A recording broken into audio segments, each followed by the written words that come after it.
10 objets du quotidien que vous ne devriez jamais partager. Un dentifrice.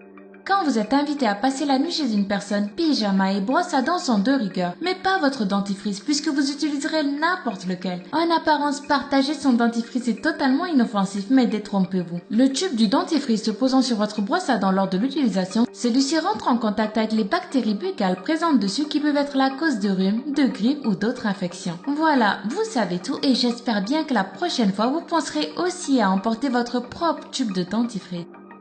Un gant de toilette. Se frotter le corps et évacuer toute saleté, c'est ce à quoi sert normalement un gant de toilette. Enfin ça, c'est seulement si c'est le vôtre. Et oui, tout comme le savon, le gant de toilette ne doit jamais être prêté. Évoluant lui aussi dans un endroit humide, il ne sèche jamais entièrement et toutes sortes de bactéries et de germes s'y réfugient. D'où le risque d'avoir de l'acné ou pire, des champignons. Il est donc préférable d'utiliser son propre gant de douche et de le mettre à l'abri de l'utilisation d'autrui. Le savon. Quand on est en déplacement, on se lave les mains avec ce qui se trouve à notre portée, soit le savon déposé dans la salle de bain et que toute la maisonnée a déjà utilisé. Ceci est une grave erreur. Bien qu'il soit un antibactérien, le savon demeure un refuge où se logent des germes et des bactéries. En effet, parce qu'il ne sèche jamais complètement et qu'il est souvent placé dans un milieu humide, il est fortement déconseillé d'utiliser le même savon que tout le monde au risque d'attraper des infections, des virus ou des mycoses. Privilégiez plutôt des savons liquides pour pallier à tout risque de contamination. Un coupe-ongle.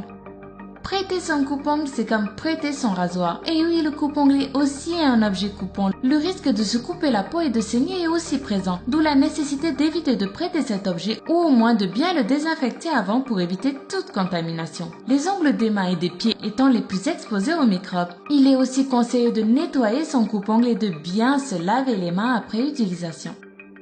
Un déodorant.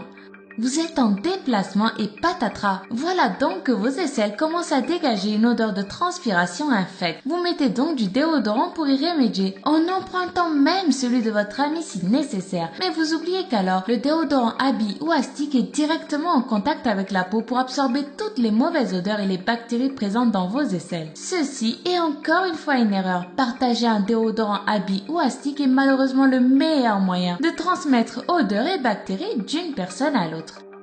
Les serviettes. Après une bonne douche, la seule envie qu'on a, c'est de se sécher avec une serviette, qu'elle soit la nôtre ou celle d'une autre personne, qu'importe. Cependant, quand vous essuyez votre corps avec une serviette, celle-ci s'imprègne d'eau. Et une fois laissée dans l'endroit humide qu'est la salle de bain, elle devient le nid favori des microbes. Et en plus, ceci empire lorsque la serviette n'est pas souvent lavée. Alors ne partagez plus votre serviette et évitez définitivement de risquer d'attraper des infections, de l'acné, de la conjonctivite ou des mycoses. La pince à épiler.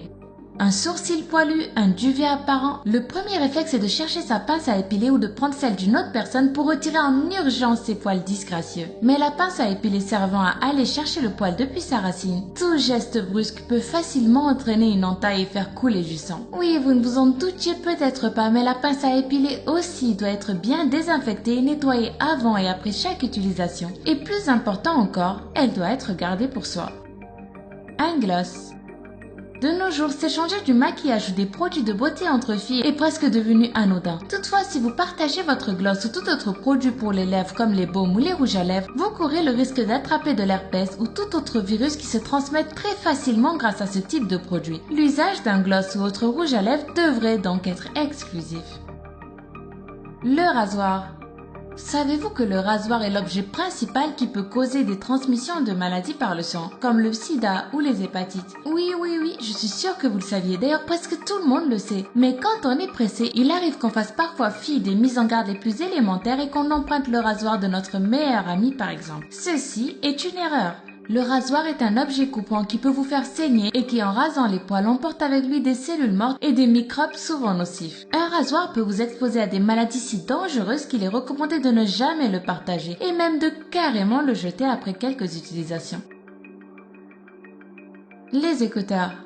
Il nous est tous arrivé au moins une fois dans notre vie d'oublier nos écouteurs à la maison et d'avoir cette envie irrépressible d'écouter de la musique le temps d'un trajet. Par conséquent, nous avons presque tous emprunté naturellement des écouteurs à notre voisin. Aïe, ceci est une très mauvaise idée. Croyez-le ou non, les écouteurs sont de véritables foyers à bactéries. Les microbes s'y développent très rapidement, surtout si vous les utilisez lors d'une activité sportive pendant laquelle vous transpirez. Oui, le simple fait de porter à ses oreilles les écouteurs d'une autre personne vous expose à attraper infections, furoncles ou pustules.